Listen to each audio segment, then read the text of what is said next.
Hello everyone, this is our bacterial structure lecture third. In this lecture, we are going to understand the structure internal to the cell wall.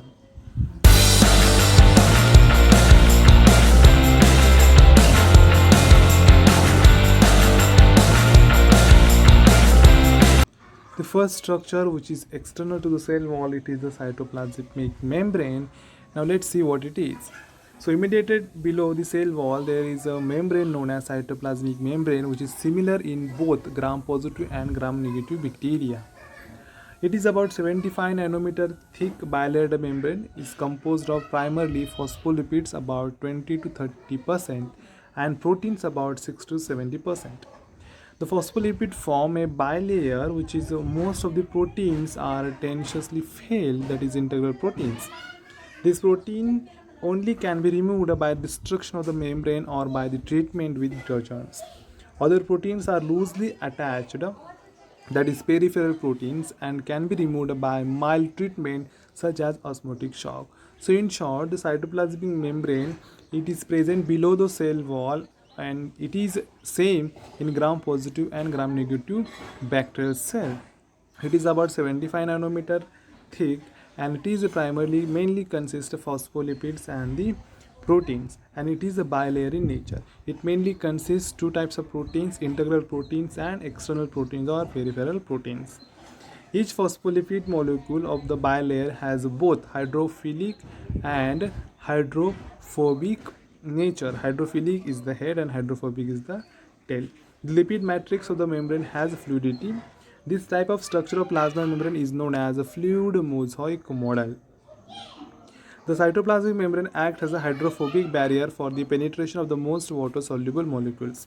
However, specific proteins in the membrane facilitate the passage of small molecules, that is nutrients and the waste products, across the membrane. The cytoplasmic membranes also contain various enzymes involved in the respiratory metabolism and in the synthesis of capsular and the cell wall components. This is all about the cytoplasmic membrane. Next structure is the ribosome. Now ribosomes are found free floating conditions and are randomly distributed in the cytoplasm. They constitute about 30% of the total weight of the bacterium. During protein synthesis, a number of ribosomes are held together by mRNA and form polyribosomes. The number of ribosomes is directly proportional to the rate of protein synthesis. The ribosome of prokaryote is of a 70s type whose molecular weight is about 2.7 million. Now we have to remember that the ribosome prokaryotes is of 70s type.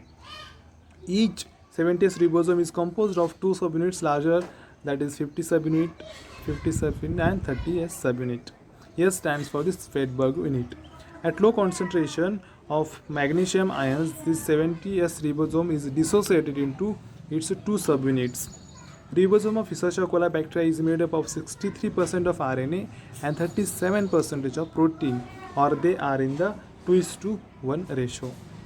Many antibiotics like streptomycin and tetracycline, who inhibit the protein synthesis in bacterial cell, have a main target on the ribosome of the bacterium.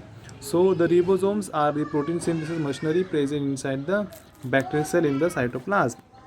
They mainly consist of two parts, that is the 50 years and the 30 years. That's why they are 70 years type. S stands for the Svedberg unit. Next part is the cytoplasm. Now cytoplasm is the part of bacterial cell surrounded by the cell membrane. The 80% of the cytoplasm is water, and the rest is the nucleic acid, protein, lipids and carbohydrates. Now we know that. Now this is called as cytoplasm. Inorganic ions and compounds of low molecular weight. The cytoplasm of prokaryote lacks cytoplasmic streaming and the cytoskeleton. Next is the gas vacuoles. Now some bacteria living in aquatic habitat form gas vacuoles that provide buoyancy. Buoyancy means the weight. In light microscope, these are bright refractal bodies and can be made to collapse under pressure or thereby lose their refraction. The wall is made up of protein, ego non-pigmented members of phototroph bacteria like Polynema, Holotobacteria and Clostridium. Next, cytoplasmic inclusions. They have a high molecular weight and usually osmotically inert. First one, polymethaphosphate.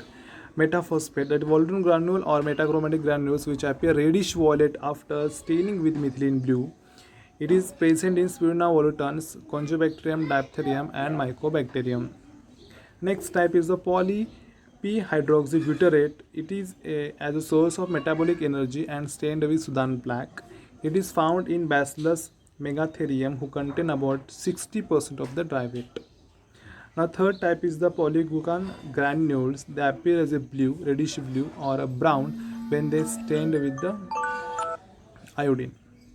Sulfur inclusions, they are found in bacteria growing in environment-rich sulfur, example purple sulfur bacteria which utilize H2S either as electron donor during photosynthesis or non-photosynthetic bacteria, example Beggiota and Theothrix. Next, nuclear material. Now we know that like other prokaryote, bacteria lack a well-defined nucleus, that they have prokaryote, which is a primary developed nucleus. Its genetic material is designated under the area near the center of the cell and regarded as a nucleoid or chromatin body or bacterial chromosome, since it consists of a subtle circular DNA molecule in which all genes are linked. It can be made visible under light microscope by Falcon staining, which is specific for DNA. Under electron microscope, it appears as a light area with the delicate fibrillar structure. Its size measures about 1000 nearby in length and 3 nanometer in diameter. The molecular weight is around 5 to 10 raised to 9. It has about 4000 genome whose replication by semi-conservative method. The bacterial chromosome differ from eukaryotic chromosome in lacking histones, that is basic proteins. However, polyamines may be found to some of the phosphate group of the bacterial DNA. Polyamines are some small molecules that are rich in the amino groups. So this is all about the cell organelles or the body parts of bacterial cell which is inside to the cell wall. Thanks a lot.